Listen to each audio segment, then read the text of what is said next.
livro de Romanos, capítulo 1. Nós vamos ler 2 versos, o 16 e o 17.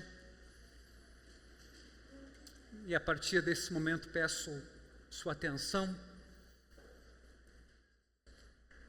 para o que Paulo escreve aqui à igreja que está em Roma. Pois não me envergonho do Evangelho, porque é o poder de Deus para a salvação de todo aquele que crê, primeiro do judeu e também do grego.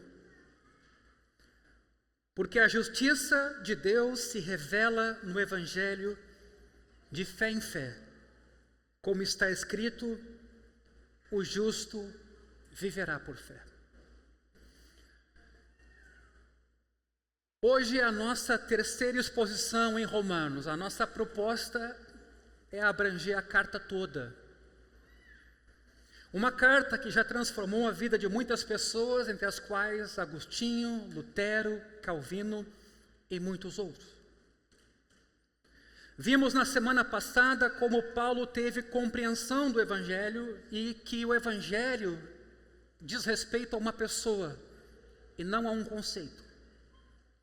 E não é qualquer pessoa, Jesus Cristo, Deus homem, plenamente Deus, plenamente homem. Vimos que a vida do próprio rei Davi, na medida em que ele apresenta um governo, em que ele sofre, mas que também tem momentos de glória, a vida do rei Davi pré-anuncia a vinda do rei Jesus.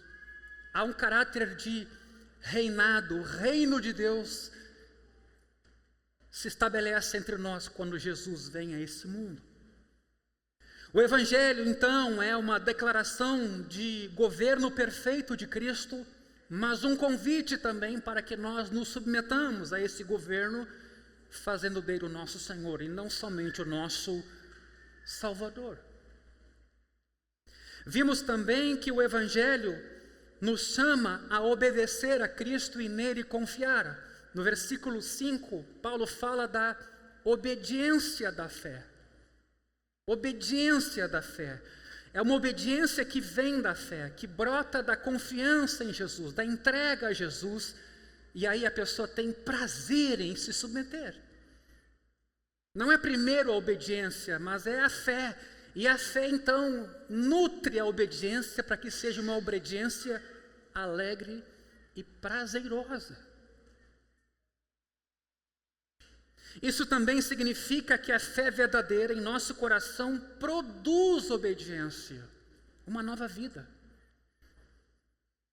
Por quê? Porque o Evangelho é a proclamação de que Jesus é o Rei prometido. Você quer um país perfeito? O reino de Deus tem para dar. Você quer um mundo perfeito, fome, sede e justiça, fartos? Jesus tem para entregar isso. Ele é esse Rei, nenhum outro. E somos convidados então a participar já hoje do seu governo, ainda que nem tudo esteja resolvido. Também destacamos como Paulo usou as suas habilidades de pregação e pastoreio para encorajar a igreja no versículo 12. E que ele também queria ser encorajado por aquela comunidade. O texto fala em consolo recíproco da fé mútua. Assim, meus irmãos, obedecer a Cristo já começa aqui de um lugar importante. É ter a humildade para servir o seu povo e ser pelo povo de Deus também servido. Essa reciprocidade. Às vezes a gente quer fazer alguma coisa na igreja e até condiciona nossa permanência ali sob o argumento de fazer aquela coisa, mas tem tantos irmãos nessa comunidade e de tanta gente a gente tem para receber, que isso é recíproco, reciprocidade. Nunca deveríamos ir embora das reuniões da igreja tendo sido rodeados de pessoas de fé sem sermos encorajados ou sem termos encorajado alguém que está abatido, que está passando por um momento difícil. por uma perda.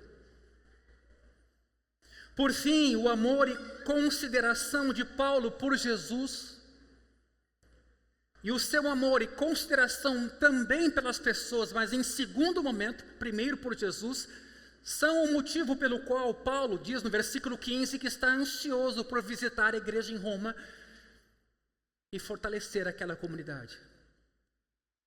Todo mundo precisa do Evangelho, tanto dentro da igreja, a gente precisa, e de novo, o que estamos fazendo com a ceia aqui é em termos dramáticos, visuais, sendo nutridos pelo Evangelho, mas também há pessoas do lado de fora que carecem da graça salvadora de Jesus.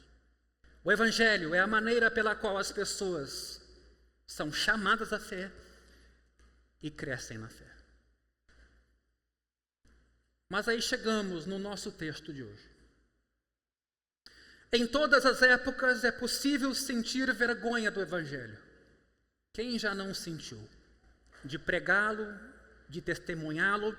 Quem já não pensou num dado momento que não era oportuno falar do Evangelho? O termo trazido aqui e traduzido como envergonho de, também quer dizer ofendo-me por. Porque o Evangelho é ofensivo.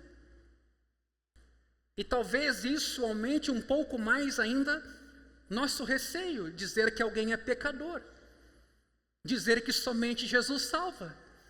A exclusividade da salvação por meio de Jesus é extremamente ofensiva. Por que ele é ofensivo? O Evangelho nos insulta ao dizer que nossa salvação é gratuita e imerecida. Ele nos ensina que somos fracassos espirituais tão grandes que o único jeito de sermos salvos é que a salvação seja completamente obra de Deus, um dom completo dele, sem participação nossa. E é o que nós acreditamos nesta comunidade. É completamente obra de Deus. Isso ofende as pessoas morais e religiosas, especialmente, não tanto os imorais, mas quem tem tradição religiosa, quem observa certos ritos, quem procura se conduzir corretamente. Isso é ofensivo, porque essas pessoas pensam que a sua decência lhe dá vantagem sobre gente que sua moral é inferior, digamos assim. E a gente sempre funciona em termos comparativos. A gente não se acha tão ruim assim diante do todo. Por que o Evangelho é ofensivo? 2, o Evangelho também nos insulta a nos dizer que Jesus morreu por nós numa cruz. Ele nos ensina que somos maus a ponto de somente Deus poder resolver o nosso problema, morrendo numa cruz. Isso ofende o culto moderno da autoexpressão e a crença popular, e alguns têm essa crença, na inata correção moral da humanidade. Que no fim a gente não é tão ruim assim. Por que o Evangelho é ofensivo? 3, o Evangelho, ao nos dizer que tentar ser moralmente correto e espiritual não basta, insiste que ninguém é moral e correto o suficiente e, portanto, ninguém pode por si só ser salvo. Apenas aqueles que vão a Deus por meio de Cristo. Isso ofende a noção moderna de que qualquer pessoa do bem, em qualquer lugar, pode encontrar Deus do seu próprio jeito, pelo seu próprio caminho. O que às vezes até entre cristãos a gente vê muito bem. Ah, aquela igreja eu gostei, ela está boa para mim. A gente tem que ter cuidado quando diz isso. Porque a gente não gosta de perder a nossa autonomia. E é por isso que nesse contexto a palavra obediência que ela cabe. 4, por que o Evangelho é ofensivo? O Evangelho nos ensina que Jesus obteve a nossa salvação por meio de sofrimento e serviço. não porque conquistou e destruiu. Jesus conquistou porque sofreu.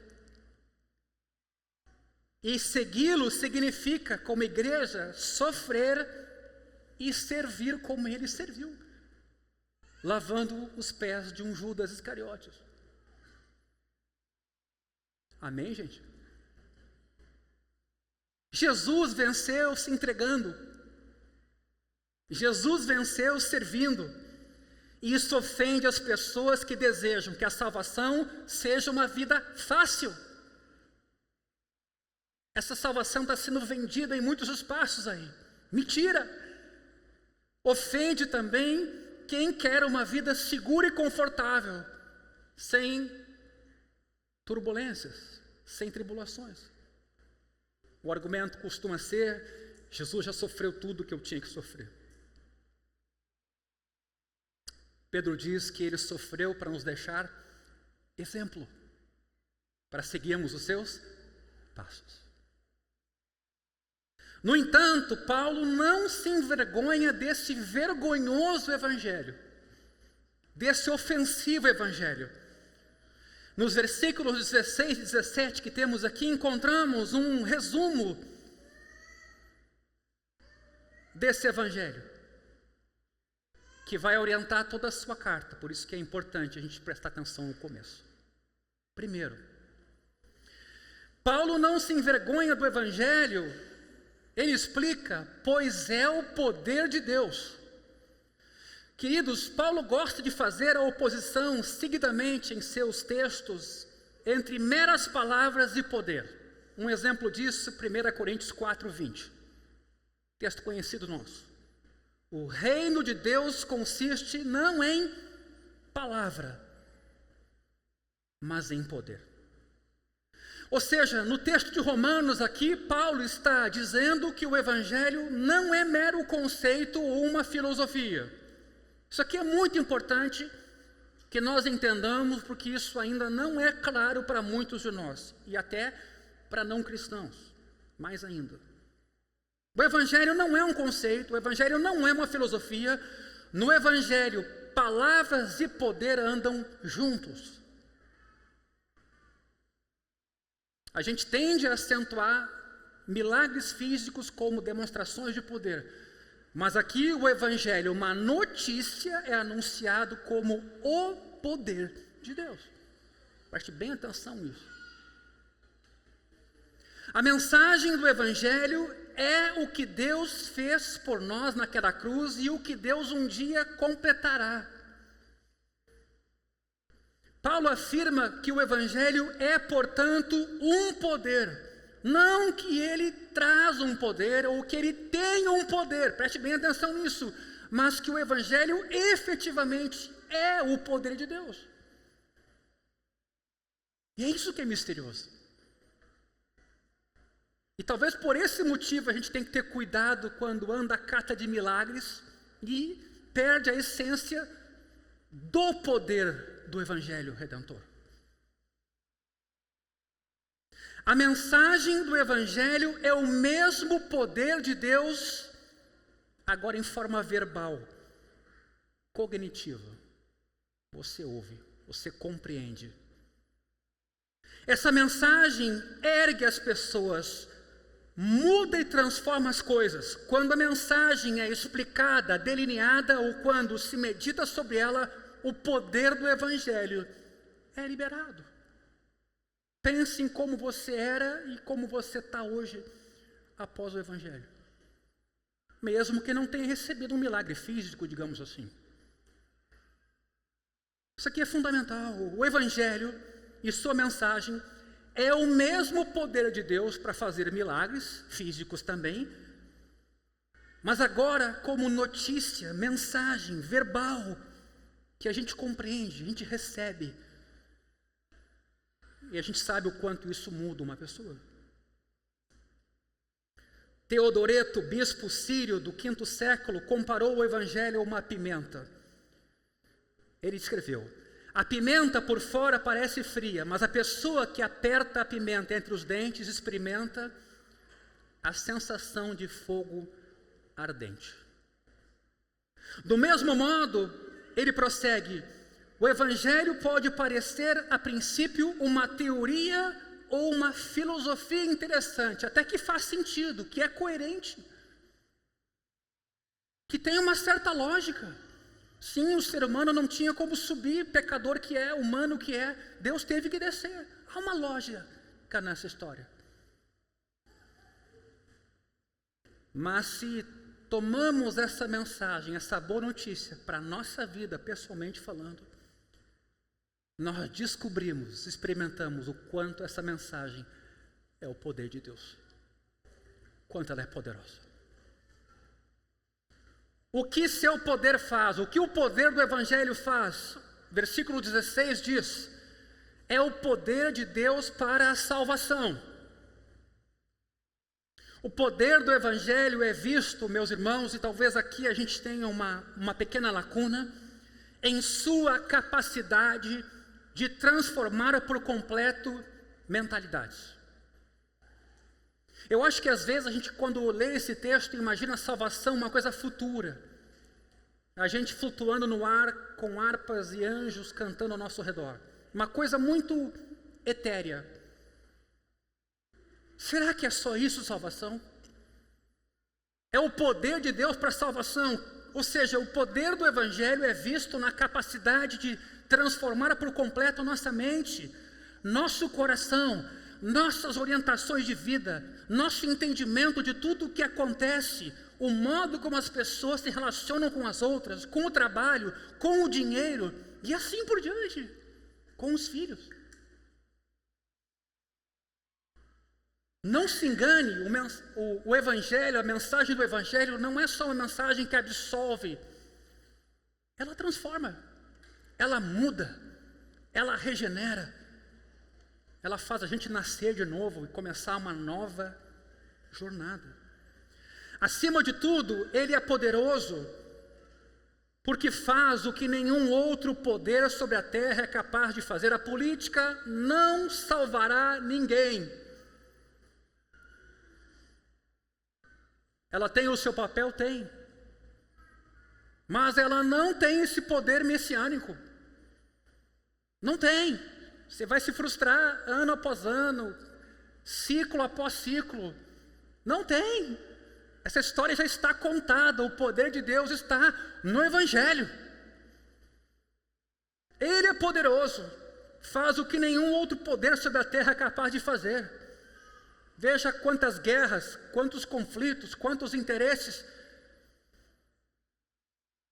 Quem estuda um pouquinho essas guerras sabe que o mundo é feito de impérios. Mongol, romano, império muçulmano. Quanto tempo vai durar o domínio americano? Isso é cíclico. Deus estabelece reis e remove reis, mas o seu trono jamais terá fim.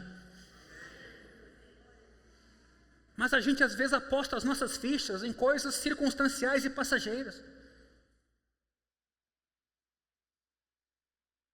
O Evangelho é poderoso porque faz o que nenhum outro poder sobre a terra é capaz de fazer: salvar-nos, reconciliar-nos com Deus e nos garantir um lugar no reino de Deus para sempre. Já lá para Davi era dito isso, como descendente, que o reino do filho dele, do descendente dele, jamais teria fim. Temos a tendência, porém, de pensar salvação como um evento futuro, distante, abstrato, ambíguo. Vejamos o que 1 Pedro nos diz, capítulo 1, versículo 14. Preste atenção e tenha como pano de fundo a ideia de salvação. Como filhos obedientes, de novo a palavra obedientes, não vivam conforme as paixões que vocês tinham anteriormente, quando ainda estavam na ignorância, mas o Evangelho iluminou o meu coração. Eu não sou mais ignorante, hoje eu vejo a vida a partir da luz do Evangelho. Antes eu vivia desesperado, com medo da morte, medo de perder o emprego, medo da doença, medo de ser traído pela esposa, um monte de medo, mas hoje a minha vida está nas mãos de Deus. Isso faz toda a diferença. Havia uma ignorância. Versículo 15: pelo contrário, assim como é santo aquele que os chamou, sejam santos também vocês em tudo o que fizerem, porque está escrito: sejam santos porque eu sou santo. Deus está preparando um povo. E se vocês invocam como Pai aquele que sem parcialidade julga, segundo as obras de cada um, vivam em temor durante o tempo da peregrinação de vocês. Temor a quem? Temor a Deus, não a homens.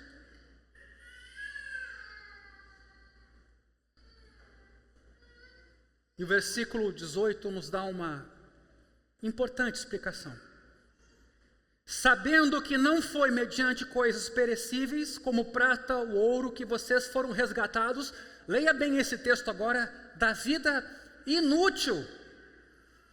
Então, salvação, queridos, não é só ser arrancado dessa terra e transportado para um novo mundo que Deus vai fazer, também é, mas é dar uma nova vida hoje para nós, que não é fútil ou inútil, que tem sentido, que foi concebida por Deus e que vai te dar senso de completude, satisfação. Sabe aquela insatisfação que muitos de nós temos? Antes, sim, no passado, era uma vida inútil. Tudo que se requer para conhecer essa salvação é crer. Não é habilidade intelectual, não é condição social de vida. Ela é oferecida a todo o que crê, diz o versículo 16 de Romanos 1. A todo o que crê.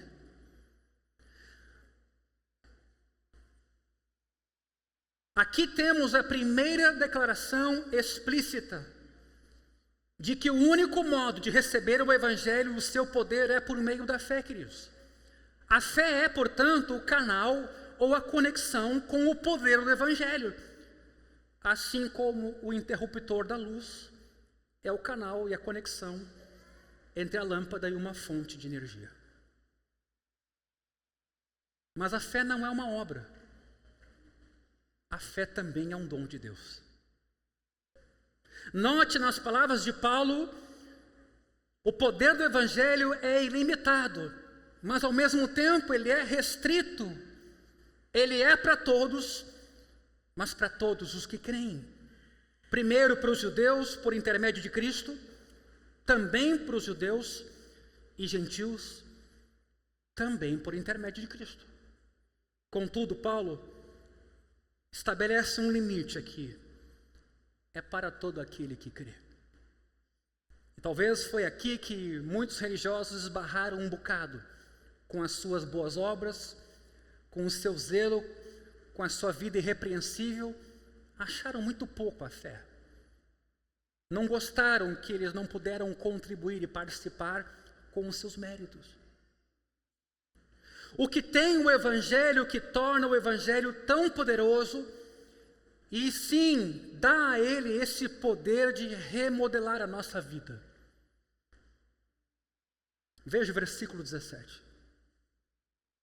E foi nesse texto que Lutero teve o seu grande baque. Porque a justiça de Deus se revela no Evangelho. Sim, o Evangelho é sobre o Filho de Deus, mas aqui vemos o grande feito do Evangelho. No Evangelho, a justiça de Deus se revela. Se revela é porque até então isso não era conhecido. O verbo revelar, nesse sentido, tem esse significado de o que não era enxergado e percebido agora é. Podemos ter uma boa ideia do que é essa justiça. Quando a gente pensa na palavra sinônima de justiça, retidão. O que significa ser reto ou correto, por exemplo, na sua empresa, ou com o governo, ou com outra pessoa. Trata-se de uma palavra relacionada com a ideia de como você se posiciona em relação ao outro. Ou você tem uma posição de retidão moral, Ou você tem dívidas ou débitos com uma pessoa, uma empresa ou uma instituição. Você é aceitável para outra parte porque seus registros não contêm nada que prejudique essa relação. A outra parte nada tem contra você, em outras palavras, porque você não tem dívida. Justiça de Deus, então, pode se referir ao caráter reto de Deus. Ele é perfeito em correção moral e santidade, não há nele culpa nenhuma. E Paulo fala aqui de uma justiça que provém de Deus. Essa é uma afirmação sem paralelos, como demonstra aqui então esse verbo revelar. Ninguém conheceria, encontraria ou suporia, a menos que Deus revelasse essa justiça e entregasse ela a nós pela fé. A posição reta, justa, de qualquer ser humano diante de Deus, se ele a tem, ela é uma dádiva, ela é um dom, ela é graça. Então preste atenção nesse versículo 17.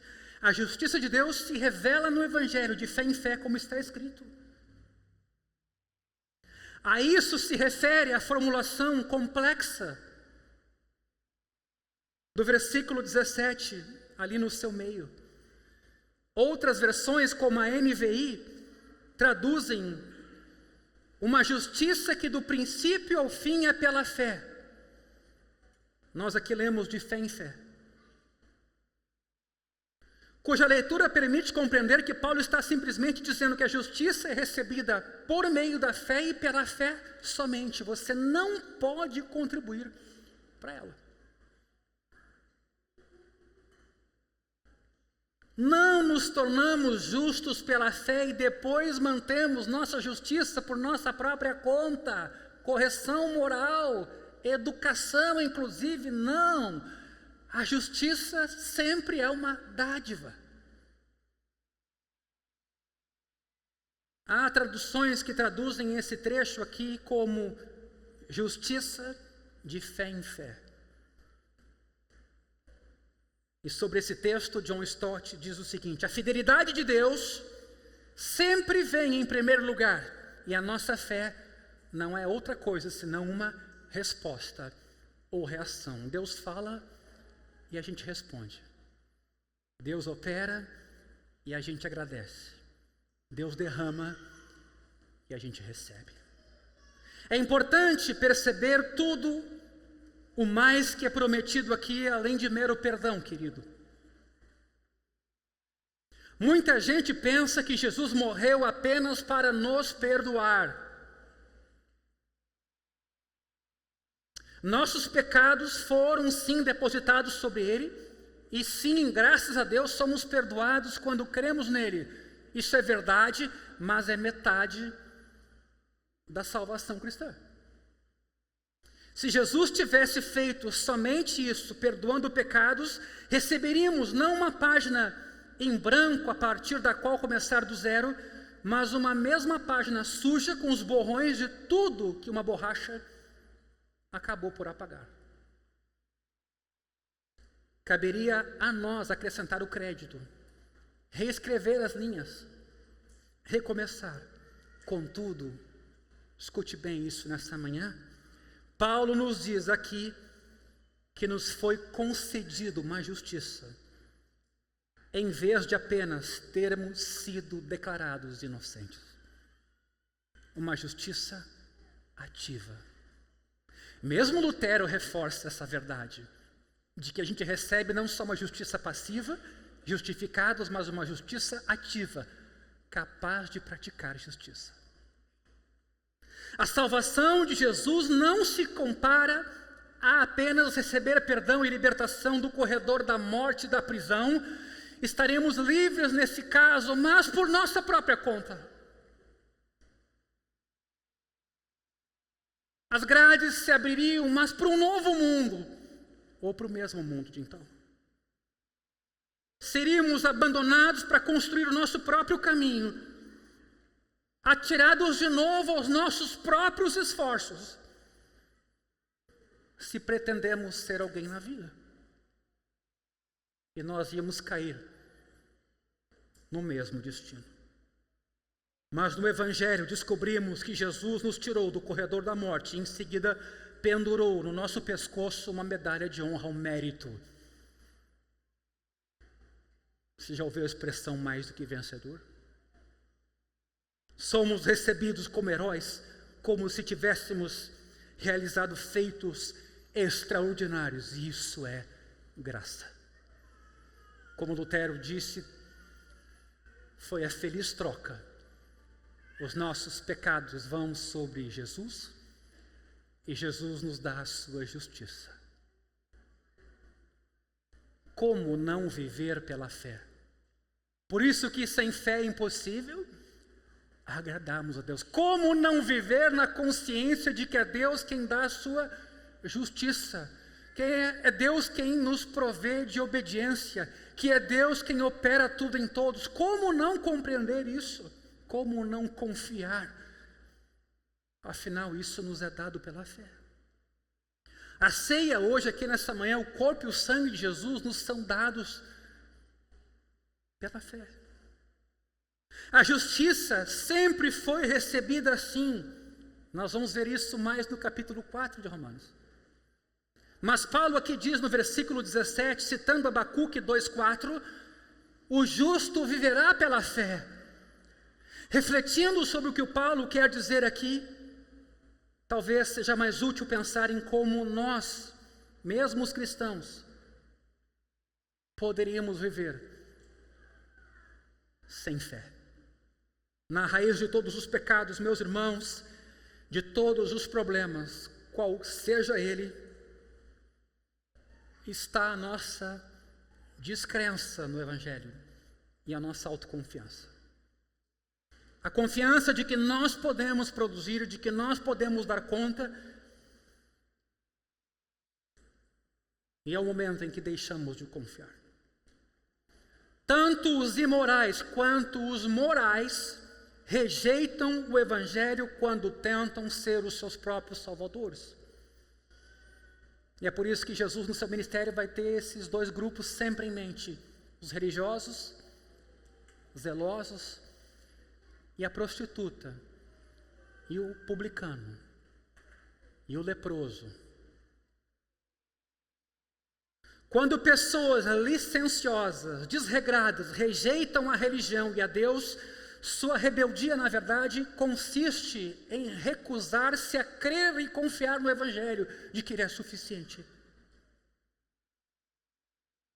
Elas não suportam ouvir a mensagem de que são pecadoras e só Jesus pode salvá-las. Quando pessoas moralistas pegam a religião e a moralidade e ficam ansiosas, porque elas têm consciência de que não conseguem atingir o padrão, ou quando elas ficam orgulhosas porque elas pensam que conseguem atingir esse padrão, eu acho que nós cristãos acabamos caindo mais nesse erro. A gente não enxerga o quão pecador é, não enxerga. Não enxerga. A gente tem um sentimento de injustiça, de vitimismo, de coitadismo. A gente tem dificuldade, a gente ouve isso aqui, entende o texto, mas quando o Evangelho vem trazer luz sobre quem eu sou, aquilo não é tão claro para mim. Eu olho para outros e penso em outros, e não penso em mim. Fulano tinha que estar ouvindo isso aqui. Verdade, pastor. É isso mesmo. Então a gente é tomado de orgulho. Só que essa ansiedade, porque a gente não atinge, ou orgulho, porque a gente imagina que atinge esse padrão moral, é na verdade uma recusa em crer no Evangelho. Não há lugar para soberba no meio do povo de Deus, porque a gente não é justo por nós mesmos. A justiça é uma dádiva. Quantos podem dizer amém para isso? O que é mais contranatural na natureza dessa nova igreja que Jesus constitui a partir do Evangelho é a gente ser orgulhoso. Por que te vanglorias se tudo o que tens a recebeste? Paulo vai escrever. Mas a gente se agarra naquilo que a gente acha que tem direito e fica brabo com os outros. Estamos precisando do Evangelho.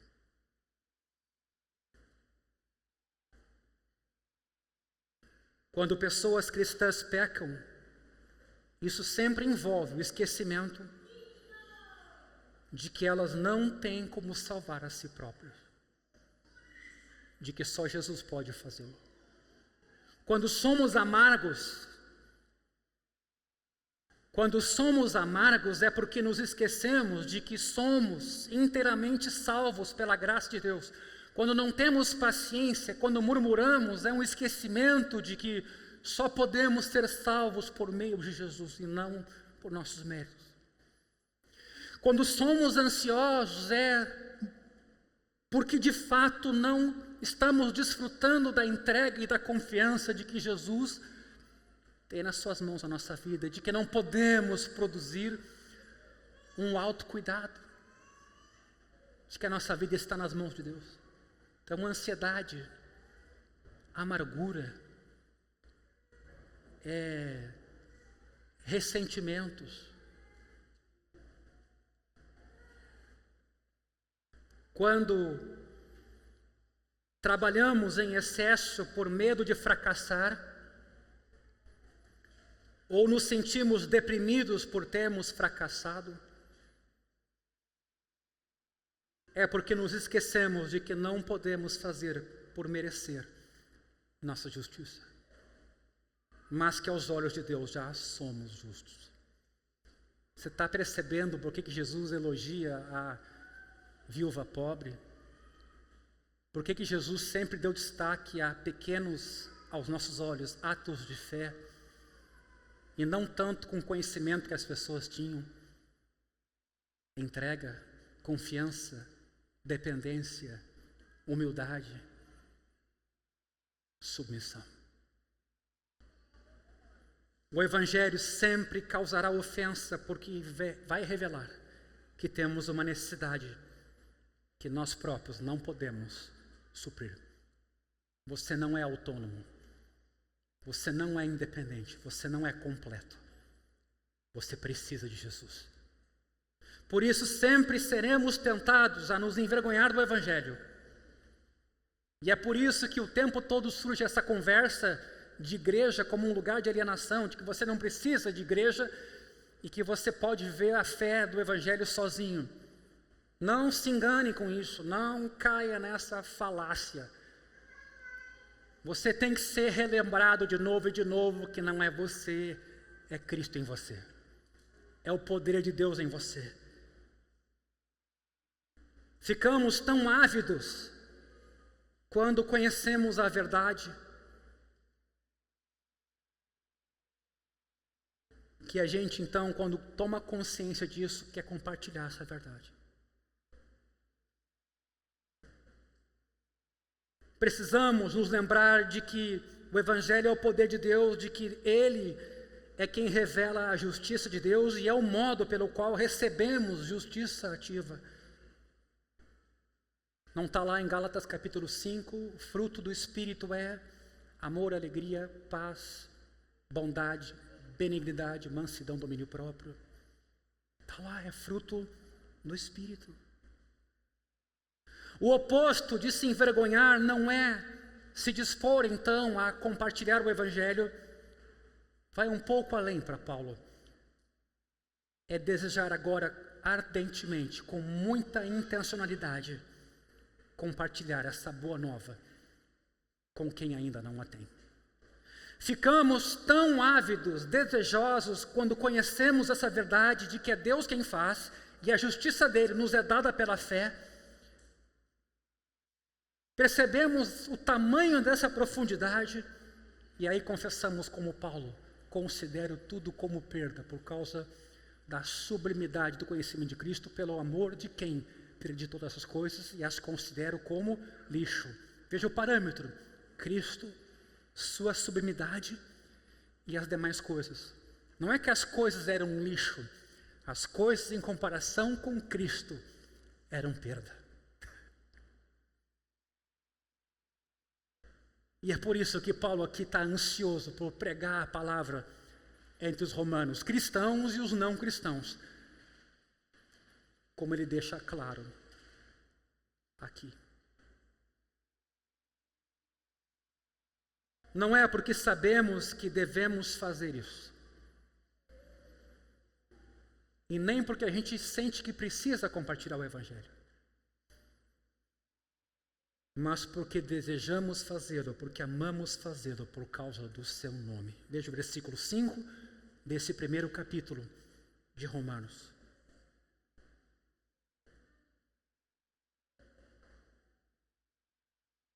Paulo recebeu graça e apostolado por amor do seu nome. 3 sugestões eu te dou aqui nessa manhã. Primeira, medite no quanto Jesus exige e merece reconhecimento e respeito. Como isso motivará você a falar sobre Ele e o Evangelho nesta semana? Não se envergonhando. 2. Em que situações você se descobre sentindo vergonha do Evangelho?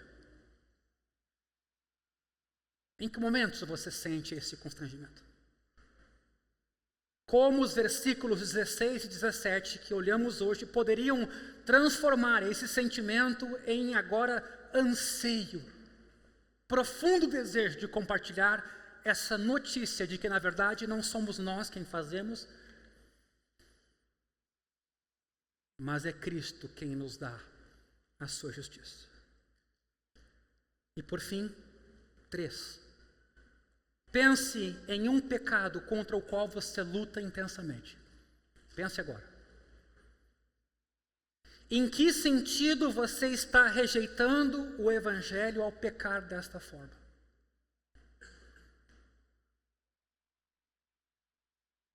Pense.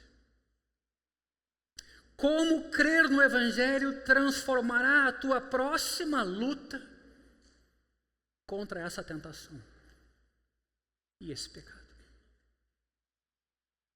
Queridos, Jesus já chamou pessoas cansadas e sobrecarregadas a irem a Ele. Ele não veio trazer sobre nós mais peso. O seu jugo é suave. Ele promete que vai dar o quê? Descanso. Então é óbvio que essa obra não é nós que vamos fazer. Essa obra a gente recebe. E ao recebê-la, a gente acolhe pela fé. Porque agora, saindo daqui, ou amanhã pela manhã, você vai ser tentado a não confiar no Evangelho. Você vai ser tentado a confiar em você. Você vai querer fazer as coisas do seu jeito. E você vai ficar ansioso, você vai ficar irritado, você vai ficar amargo, você vai ficar arrogante, você vai ficar tudo aquilo que é consequência de não ter entregue a sua justiça pela justiça que vem do céu. Por isso que nós, povo de Deus, não deveríamos ter lugar para orgulho nunca. Nunca. Se tem coisa mais antinatural para quem é nascido de novo, embora a gente lute contra o pecado, é o orgulho e a vaidade. Nós não somos nada. Nós não podemos ajudar Deus na nossa salvação. A gente nem sabe como veio parar aqui nessa manhã. Eu fui ser convertido por Deus aos 12 anos sem sequer cogitar a esse respeito. Isso é graça. Mas essa graça não é só Deus que abre a porta para a gente entrar. Essa graça é viver com Jesus em todo o tempo.